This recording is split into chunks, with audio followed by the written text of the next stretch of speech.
Well, welcome back to another exciting night here. Our focus tonight is drawing conclusions from an experiment. So example 1. A recent study on malaria transmission in Africa looked at factors that might affect the attractiveness of people to mosquitoes.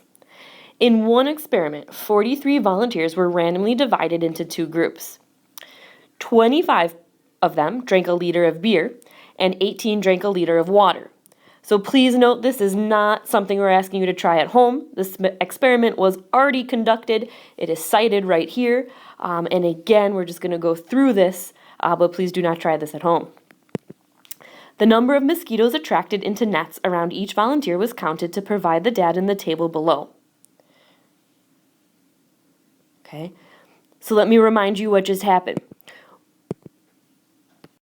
We took a group of 43 people. We split them into two groups. 25 of them drank a liter of beer, and 18 drank a liter of water. And the question is, are mosquitoes more attracted to the people that drank the water or the people that drank the beer? And is there any sort of relationship to these people getting bit by mosquitoes? So this plot here, again, shows the amount of mosquitoes that were bit at each person.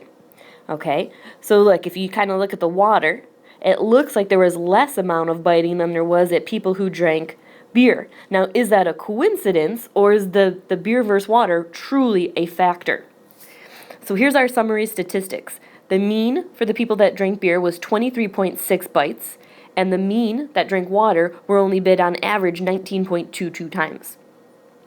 And the difference in the means is 4.38. So you do need this question in here, and we do need these summary statistics in here.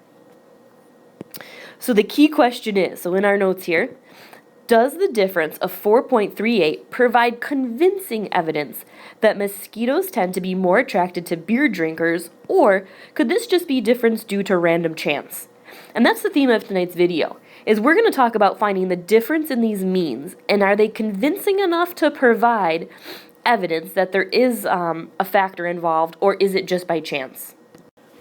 So our key new word tonight, we say the difference is statistically significant if it is a larger number than we would reasonably expect to see by random chance.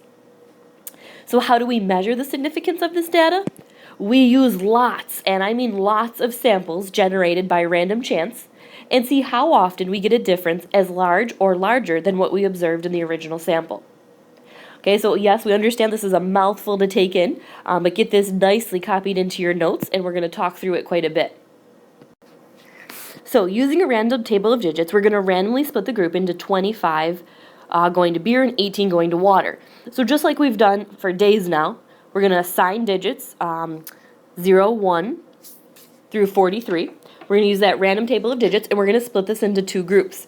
So you can just pretend that I did that for you, and then we're going to find the mean of each group and the difference between the two. So again, let's assume I did that already, and let's assume that our mean turned out to be, for the beer drinkers, 20.56, and the water drinkers, 23.44.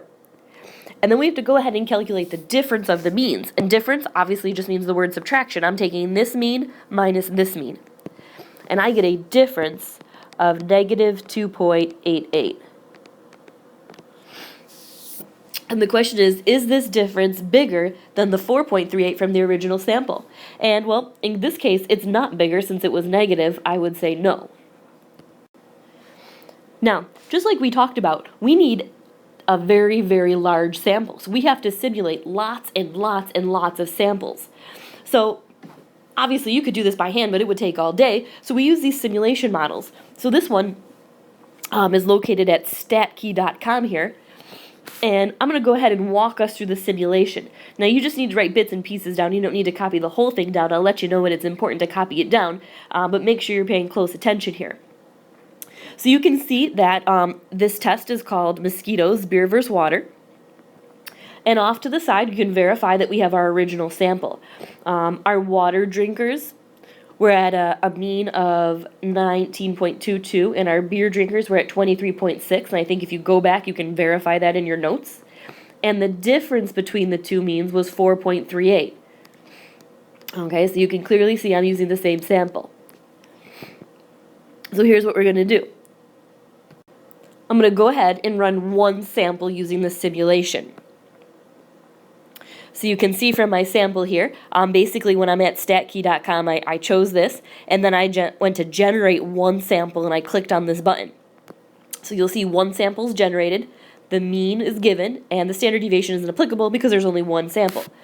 But if you look down here, you can see that the water average is 20.94, and the beer average is 22.36 bites, and their difference is 1.42.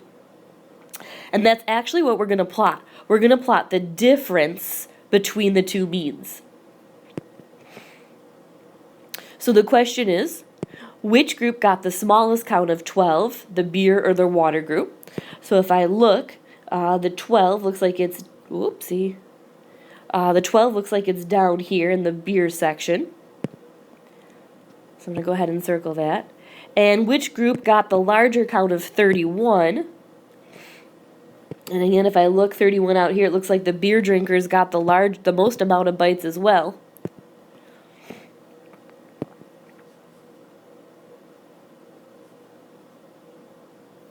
And it does say two larger counts, so it looks like there were two numbers at 31 bites. And it looks like beer got both of those. So they got the largest amount and actually the smallest amount in that random sample.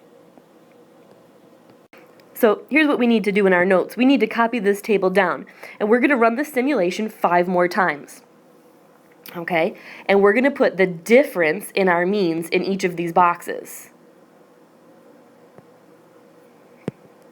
So again, just to be clear, each of the above, you're going to generate one sample using the simulation. They're saying it's like putting in a bag, shaking it, and picking one out. That's true, but we're going to use the table of numbers to do that. And we're going to go ahead through our stat key, and we're going to use this whole simulation. So the first time when we ran that one, we said we had a difference of 1.42. So we can go ahead and stick that in the first box. 1.42. And then we're going to run it again. So I'm basically going to hit generate one more sample. So now you'll see that there are 2 samples. And if I carefully read this table, it says the difference of the means is now 0.08. Let me stick that back in there. We're going to hit it again so that there's 3 samples. So you can see we're getting close to that 0. The difference here is negative 0.02.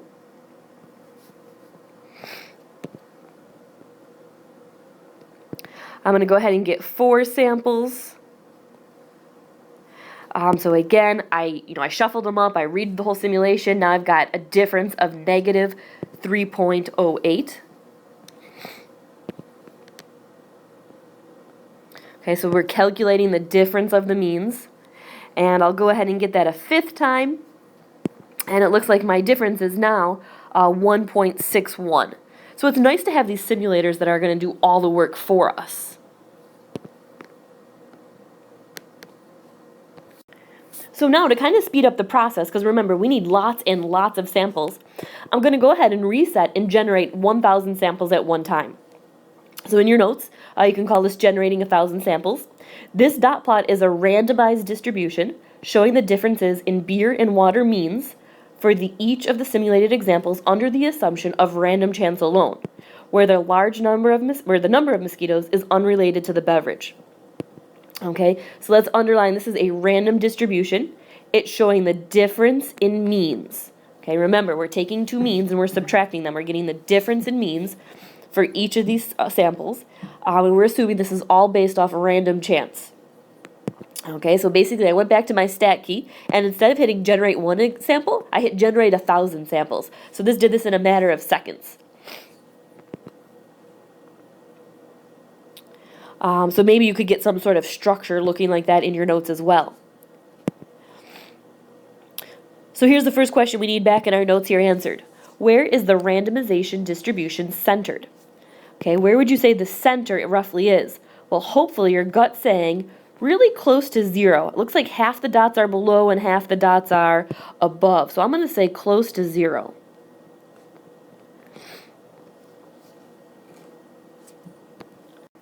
So why does this make sense? Well, as the sample size increases, remember we went from doing 1 sample, then we did up to 5 samples, then we went to 1,000 right away. As that sample size increases, we should start to center around the mean. Okay, the more values we have, the more centered around the mean it should become. So it says, does it look like the 4.38 that we got in the original is an unusual place in your random distribution? So on your graph here, I want you to highlight 4.38. Okay, and I'm saying that's that number out here. Does that seem like an unusual place on your distribution? I would say definitely yes. Okay, it is not close to the mean at all. And since it's so far from the mean, that's hinting that there's probably something going on here. There's something that's out of the ordinary. So here's our key topic again, statistically significant. Generally, a number is considered statistically significant if it occurs less than 0.05, which is obviously equivalent to 5%. In other words, so let's please all get this in there, we are at least 95% confidence that a diff value did not happen by chance. It is a statistically significant difference. So if it happens 5% or less, it is now considered statistically significant. That means there is some factor affecting our problem here. So let's go ahead and look at this table again. And basically, what you can see is in red, I highlighted the 5% extra. So take a look here. In black, these black dots represent 95% confident interval. And in red, notice it says 0.025, 0.025. That totals my 5%, my 0.05. So I have between this section and this section represents 5%. So anybody that's sitting in these tails is considered statistically significant. They are outside the 95% confidence interval. So what does the value of 4.38 tell you about beer and water and mosquitoes? It tells me that the treatment, which in this case is the beer, is affecting the situation here, which is the number of bites I get.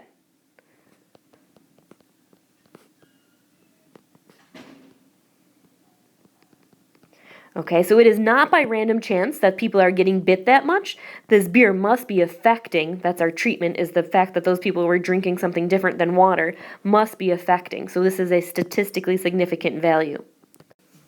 Okay, exercise 2. Researchers in a sleep lab at a college decided to see how a night of no sleep affected the ability of volunteers to answer 50 addition problems in a minute of time span.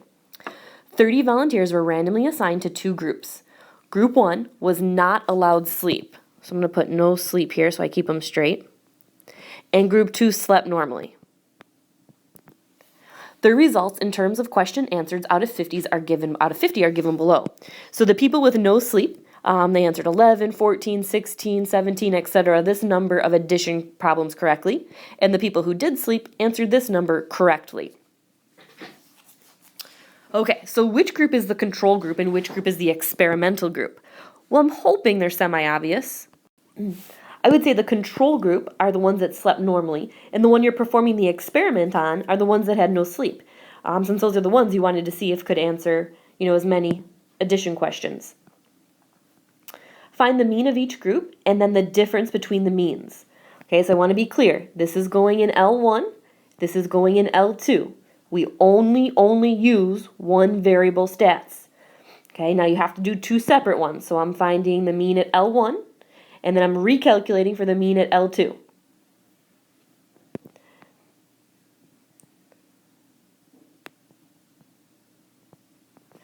So I'm saying group 1, I calculated a mean of 26.267, and in group 2, I calculated a mean of 32.6.